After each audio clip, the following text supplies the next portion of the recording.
जब अपनी बेटी को अपनी गोद से किसी के दामन में देता है, अपनी गोद की बच्ची को जब किसी के दामन में देता है तो सबसे ज़्यादा फौलादी होता है उस वक्त वो, क्योंकि वो अपने कलेजे के टुकड़े को किसी और को सौंपता है। लेकिन वो कलेजे का टुकड़ा कभी एहसास ही नहीं कर पाता। अगर वो लड़कियां अपने बापों के उस दर्द को समझ ले कि उनके बापों ने जो कुर्बानियां दी है, तो कुछ वक्त हम अपने ससुरालों में अपने शौहरों के साथ तकलीफ़ें झेल ले, वो तकलीफ़ बहुत कम है जो उनके बापों ने उनकी परवरिश में उठाई हुई है। परवरिश सिर्फ पैसे से नहीं, कुर्बानियों से होती है। न जाने कितनी कुर्बानियाँ एक मर्द अपनी औलाद को पालने में देता है, न जाने कितनी कुर्बानियाँ वो दे करके अपनी बेटियों को बड़ा करता है, अपनी रातों की नींद गंवाता है, अपने सुकून को गंवाता है, अपने चैन को गंवाता है, अपनी ज़ाती ख्वाहिशात को मारता है, अपनी ज़रूरियत को मारता है और अपनी बेटी की ज़रूरियात को पूरा करता है। एक औलाद की परवरिश सिर्फ पैसे से नहीं होती। न जाने कितने जज्बात उसने अपने अंदर ही अंदर घोट दिए होंगे अपनी बेटी की परवरिश के लिए, लेकिन क्या वो बेटी ने एक बार भी सोचा है जो अपने शौहर का घर छोड़ के, जो भी हालात रहे हो, उन हालातों से समझौता किए बगैर अपने बाप के घर वापस आ गई हो?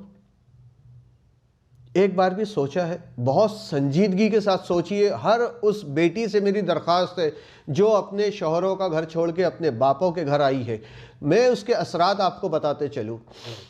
होता क्या है, जब भी कोई बेटी को अपनी ब्याहता है तो वो चाहता है कि जितनी खुशियाँ मैंने अपनी बेटी के झोलियों में डाला है, उससे ज़्यादा उसका शौहर उसके झोलियों में वो खुशियाँ डाल दे। लेकिन वो बेटियां जो अपने शौहरों के घर ब्याह के गई है इज्जत और आबरू के साथ में, समझौता करने को तैयार नहीं है ज़िंदगी से। वो बेटियां अपने बाप की इज्जत निभाने को तैयार नहीं है। वो बेटियां अपने बाप की कुर्बानियों का सिला अपने बाप को देने को तैयार ही नहीं है। उसे तो बस ये चाहिए कि ज़ुबान से निकला और हर चीज़ हाजिर हो जानी चाहिए।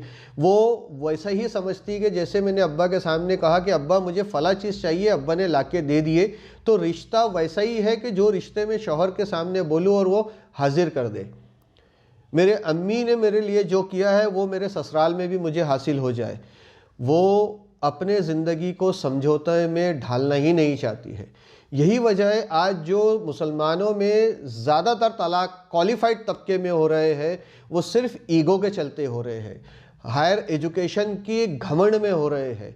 अपनी सेल्फ रिस्पेक्ट के नाम पर हम जो समाज बना रहे हैं वो बिखरा और टूटा हुआ समाज है जो तलाकों से भरा हुआ होगा आने वाले वक्त में। अगर नहीं तो हमारे पड़ोसी मुल्क में झांकिए, हमारे पड़ोसी मुल्क के माशरियत में झांकिए, कितना टूट चुका है वो समाज, कितना बिखर चुका है वो समाज। क्या हम भारत के मुसलमानों में भी ऐसा समाज बनाना चाहते हैं? बेहिस समाज बनाना चाहते हैं? क्या वो बेटियां अपने बापों की परवरिश का ये सिला दे रही है जो अपने शौहरों के घर को 6 महीने में छोड़ दे रही है, 15 दिन में छोड़ दे रही है, 3 महीने में, 1 साल, 2 साल, 4 साल, 5 साल में घर बैठ जा रही है?